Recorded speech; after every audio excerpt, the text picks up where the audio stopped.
오늘 2월 7일 시황 시작하도록 하겠습니다. 시작에 앞서서 카카오톡 단톡방을 한번 만들어 볼까 싶거든요. 제가 리딩을 해주고 이런 거는 아니고 서로 친목도모 겸 한번 만들어 보면 어떨까 싶어서 일단 만들기 전에 수요도 한번 보고 여러분들의 의견은 어떨까 싶어서 한번 물어볼게요. 혹시 참여할 의사가 있으신 분들은 댓글로 남겨주시면 좋을 것 같아요. 오늘은 국내 증시는 그냥 나쁘지 않은 모습을 보였고 코스피는 0.19 그리고 코스닥은 0.38% 떨어졌습니다. 사실 이 정도면 상당히 괜찮다라고 생각이 드는 게 코스피랑 코스닥이 처음에는 이렇게 많이 떨어지다가 장 후반으로 갈수록 이렇게 올랐습니다. 사실 이거에 대한 배경으로는 미국 선물 시장이 S&P 500이랑 나스닥 100이 떨어지다가 같이 올랐기 때문에 그 시간 맞춰서 우리 증시도 같이 좋았다라고 볼 수 있을 것 같아요. 오늘은 괜찮았던 기업이 여기 전기 제품 쪽, 여기가 LG 에너지 솔루션이 들어가 있거든요. LG 에너지 솔루션이 올라가면서 다른 2차전지 쪽도 괜찮은 모습을 보였고, 그리고 몇몇 방산 기업들, 게임, 음료 쪽도 상당히 좋은 모습을 보였고, 특히나 오늘 리오프닝 관련주들의 기대감이 조금씩 올라오는 듯한 모습도 보이더라고요. 전체적으로 다 괜찮은 모습을 보여줬는데 안 좋은 모습을 보였던 기업들도 있었습니다. 대표적으로 화학이랑 자동차, 조선, 건설, 반도체, 엔터까지 요거는 별로 좋지 않은 모습을 보였습니다. 화학의 경우는 이쪽에 LG화학이 들어가다 보니까 오늘 LG화학이 좀 많이 떨어졌거든요. 개인적으로는 LG화학이 진짜 좋은 회사인데 상당히 좀 안타까운 모습이 보여주고 있고, 자동차 쪽에는 기아가 오늘 좀 많이 떨어졌습니다. 그리고 반도체 쪽에서는 삼성전자가 좀 아쉬운 모습을 보였고요. 그래도 최근 들어 계속 말씀을 드리는데 경기 사이클이 무너지고 리세션이 생길 거라는 시그널은 전혀 보이지 않기 때문에 저는 증시 흐름 자체는 나쁘지 않다라고 생각을 하고 있습니다.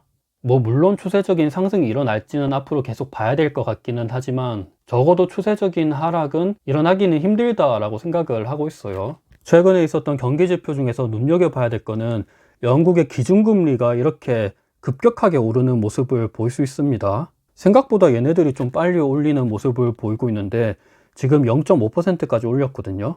유럽의 ECB 중앙은행 같은 경우는 지금 계속 동결을 하고 있는 상태인데 영국 같은 경우는 이렇게 좀 빨리 올리더라고요. 그리고 실질적으로 얘네들의 인플레이션율을 보면 이쪽도 물가 상승에 대한 압박을 좀 우려하는 게 아닌가라는 생각도 들고 있습니다. 그래도 개인적으로는 경기 상황에 대해서 너무 우려할 수준은 아니라고 생각을 하고 있습니다. 영국이랑 다르게 유럽의 중앙은행 ECB 같은 경우는 2016년도부터 계속 0% 금리를 유지하고 있는 상태입니다. 사실 저번 주에 나왔던 경기 지표 중에서 미국의 ADP 비농업 부분 고용 변화가 별로 거의 쇼크가 나왔어요. 예측치가 207이었는데 실제 발표는 마이너스 301이 나왔죠. 이전치가 776이었는데 상당히 많이 떨어졌던 모습을 볼 수 있습니다. 그래서 당시에 요거랑 그리고 영국에서 금리를 올리고 테이퍼링을 가속화한다라는 것 때문에 당시 증시가 많이 조정을 받았는데 사실 이 고용 변화 관련돼서는 코로나의 영향이 좀 있다라고 볼 수도 있을 것 같습니다. 왜냐하면 이 ADP 비농업 부분 고용 변화 같은 경우는 코로나로 인해서 장기간 회사로 출근을 못하게 되면 고용에 있어서 마이너스로 치거든요. 그런데 최근 들어 이 오미크론 상황이 미국에서는 좀 안정화되고 있는 추세거든요. 그래서 이 고용 변화 관련돼서도 점차적으로 양호하게 나올 거라고 생각을 하고 있습니다. 실제로 2월 2일 날 발표된 ADP 고용지수 같은 경우는 안 좋게 나왔는데 바로 이틀 뒤에 나온 2월 4일 비농업 고용지수 같은 경우는 상당히 좋게 나왔습니다. 예측치가 150이었는데 실제 발표는 467, 거의 한 3배가량 많게 나왔습니다. 그래서 요거랑 저번에 보여줬던 실업률이랑 고용 참여 지수 이런 것들을 토탈해서 봤을 때 고용지표 관련돼서는 크게 우려할 수준은 아니다 라고 생각을 하고 있어요.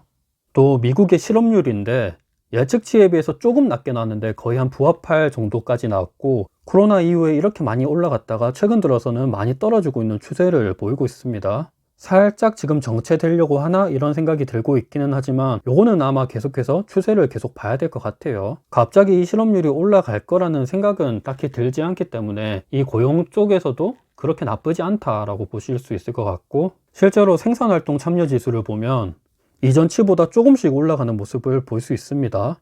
코로나 때 많이 떨어졌다가 다시 계속해서 회복하는 모습을 보이고 있죠. 다만 이 고용 관련돼서 살펴봐야 될 거는 저번 영상에서도 한번 설명을 드렸는데 임금 관련된 문제예요. 최근 발표된 미국 시간당 평균 임금을 보시면 전년 대비 5.7%가 발표가 됐습니다. 예측치보다 높게 나왔고 이전치보다도 높게 나왔죠.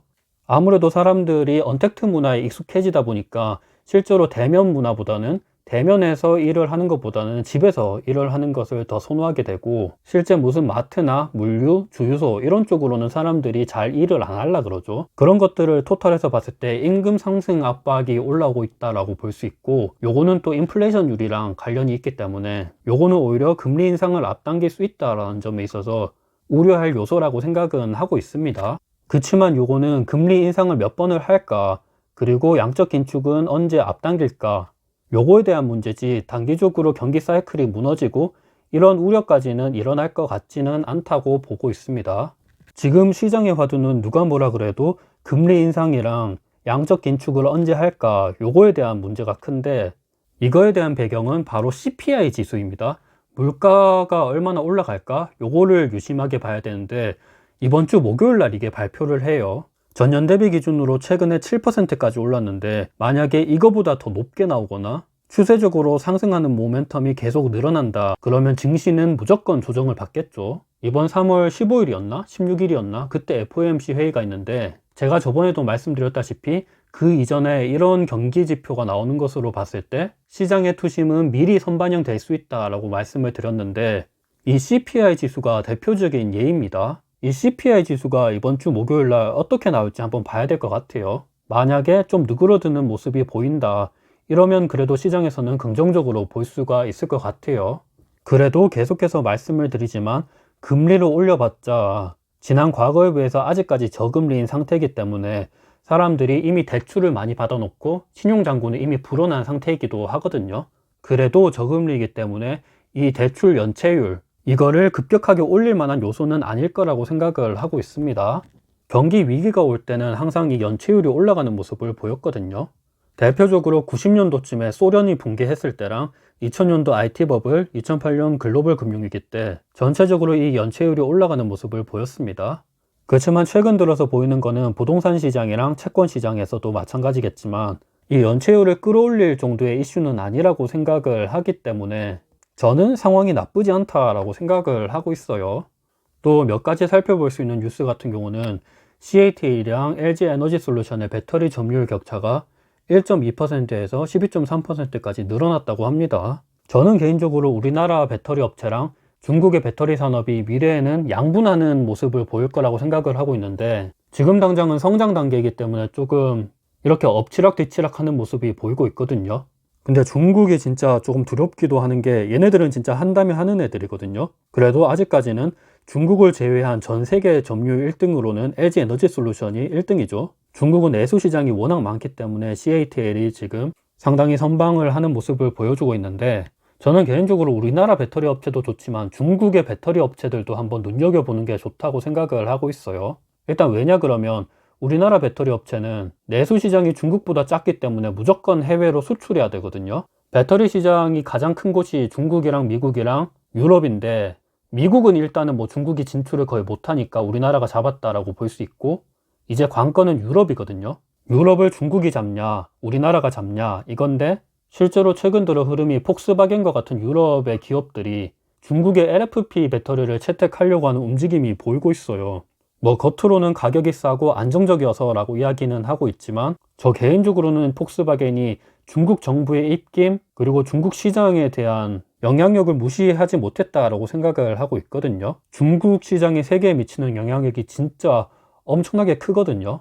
반도체야 반도체 장비나 이런 쪽으로 미국에서 가해주는 영향력이 워낙 크다 보니까 이 반도체 산업 쪽으로 미국이 중국을 제재하는 모습을 가고 있기는 한데, 배터리 쪽으로 간다 그러면 배터리 소재나 장비 이런 쪽에 중국의 점유율이 상당히 크거든요. 반도체 패권 싸움에서는 미국이 중국을 이긴다 그러면 배터리 패권 싸움에서는 중국이 쉽게 질 거라는 생각은 딱히 안 들거든요.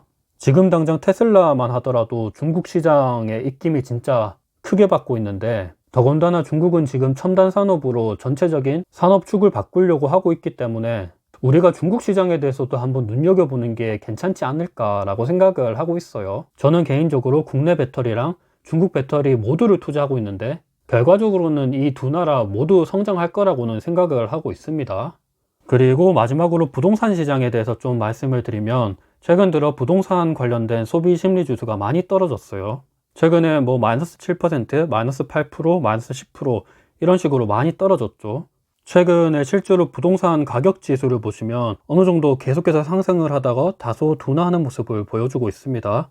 뭐 물론 아직까지 많이 떨어지고 있는 모습을 보여주고 있지는 않지만 실제로 거래되는 그 거래 비중을 보시면 계속 좀 떨어지는 모습이 보여주고 있어요.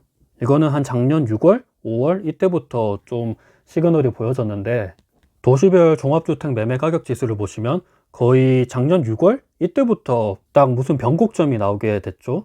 보시면 여기 좀 제일 많이 떨어진 게 있는데 여기가 세종입니다. 세종이 이렇게 좀 많이 떨어지는 모습을 볼 수 있고 여기에 100을 기준으로 해서 높으면 좀 올라가는 국면이다 라고 볼 수 있고 100보다 낮으면 떨어지는 국면이다 라고 볼 수 있거든요.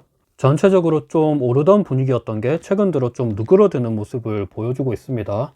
아무래도 이제 금리 인상을 계속해서 하고 있고 원리금 상환 부담도 조금씩 늘 수 있기 때문에 너무 대출을 끌어가지고 사는 거는 별로 권장드리지 않습니다. 뭐 물론 많은 전문가들은 계속해서 오를 것이다 보고 있고 그런 이야기들을 많이 하고 있기는 하지만 장기적으로는 뭐 괜찮다라고 생각을 하는데 지금이 베스트 적기라는 생각은 딱히 들고 있지는 않아요, 개인적으로는. 오늘 영상은 여기서 마무리하도록 하고 그리고 카카오톡 그거 생각이 있으신 분들은 한번 댓글로 남겨주시면 좋을 것 같습니다. 다들 성투하시길 바랍니다.